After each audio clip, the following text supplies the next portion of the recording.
Nicolas Comte, cette manifestation, bien sûr, notamment à Paris, on en a beaucoup parlé, parce qu'au départ, elle ne devait pas avoir lieu, pour Manuel Valls. Aujourd'hui, pour vous, ce soir, elle s'est passée dans le calme. Est-ce que vous êtes satisfait de la manière dont ça s'est déroulé? Ah bah oui, forcément, tout le monde est satisfait qu'il n'y ait pas eu de casse. Ceci étant, depuis hier, on n'était pas particulièrement inquiet parce que le parcours était très court.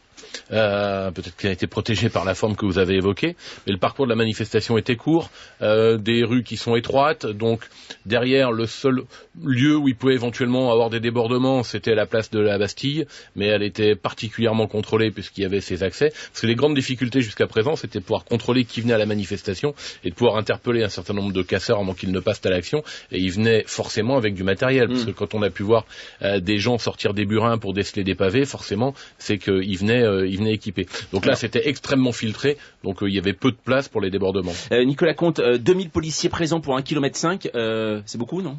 Ou pas? Oui, c'est beaucoup. Le nombre de policiers, finalement, c'était un gros dispositif. Ouais. Mais si vous avez 2000 policiers sur 1,5 km, c'est facile à sécuriser.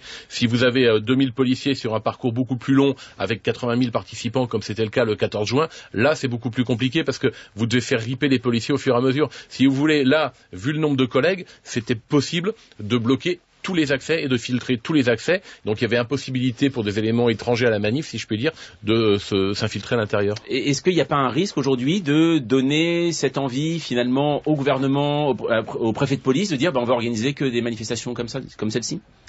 Sur des petits parcours très très sécurisés. Si, mais alors, nous avions déjà expliqué que la dernière fois il y avait eu des problèmes de gestion du maintien de l'ordre. Donc là, il y en a pas eu parce que c'était plus facile à gérer. Tout le monde a suivi le psychodrame de l'annulation qui n'était finalement plus une interdiction et qui était plus une annulation. J'espère que bientôt on pourra repartir sur des systèmes de manifestation qui seront beaucoup plus classiques et que chacun puisse être amené à manifester en collaboration comme ça se fait habituellement avec les services de la préfecture de police. Ceci étant, on peut pas effacer d'un revers de manche la casse qu'il y a eu le 14 juin. Oui, bien sûr. Anne-Elisabeth Moutet, j'aimerais bien avoir juste votre avis, vous, aujourd'hui, là, sur ce mouvement, quand vous voyez, c'est quelque chose de typiquement français? Écoutez, c'est un petit peu la même chose que le référendum du Brexit. En général, les gens ne répondent pas à la question qui est posée, ou dans l'espèce, je pense que c'est pas exclusivement la loi travail. Ils disent ce qu'ils pensent de la personne qui pose la question ou qui propose la loi.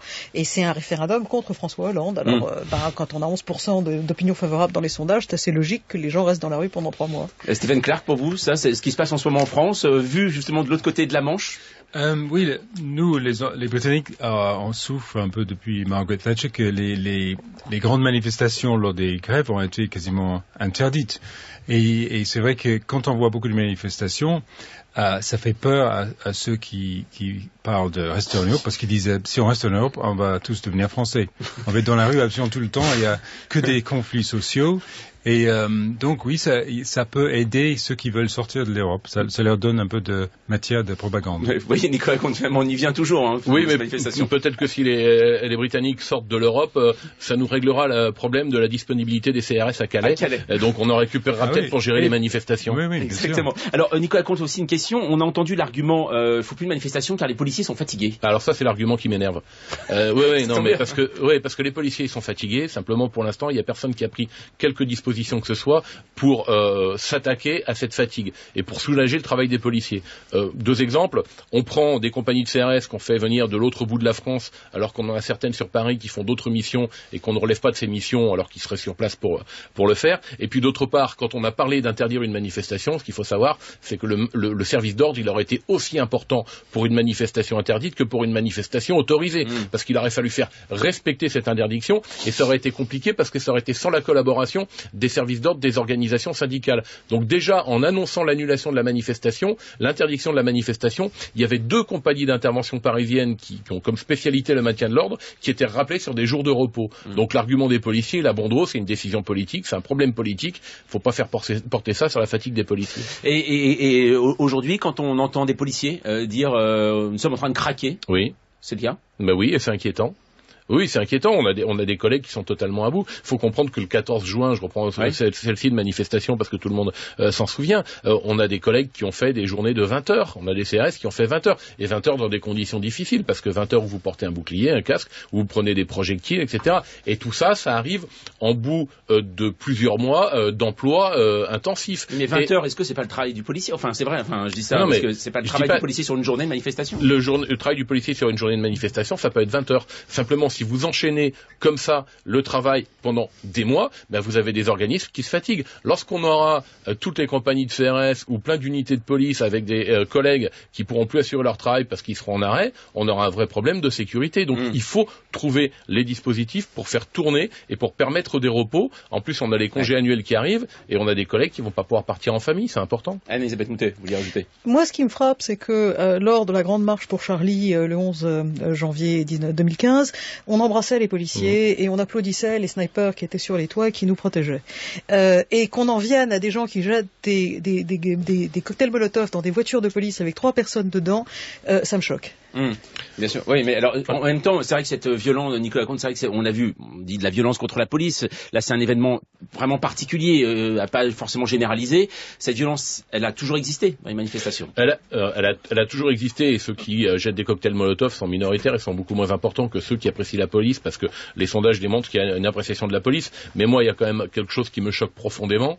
C'est les gens qui jettent pas forcément des cocktails Molotov, parce que ceux-là, voilà, il faut les interpeller, il faut les déférer à la justice. Mais c'est ceux qui crient des slogans comme tout le monde déteste la police. C'est gratuit, c'est débile. Georges-Marc Benamou.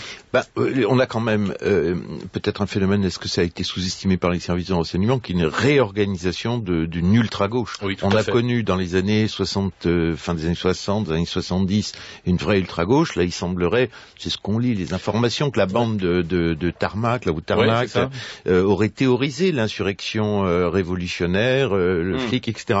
Et est-ce que, je sais pas, est-ce que la police n'a pas sous-estimé, concentré qu'elle était sur l'extrême droite, les islamistes, je ne sais quoi, ce danger politique, avec un vrai plan qui est écrit dans un livre qu'on trouve dans toutes les librairies. Si, vous avez parfaitement raison, et il y a un retour de la clandestinité de l'ultra-gauche.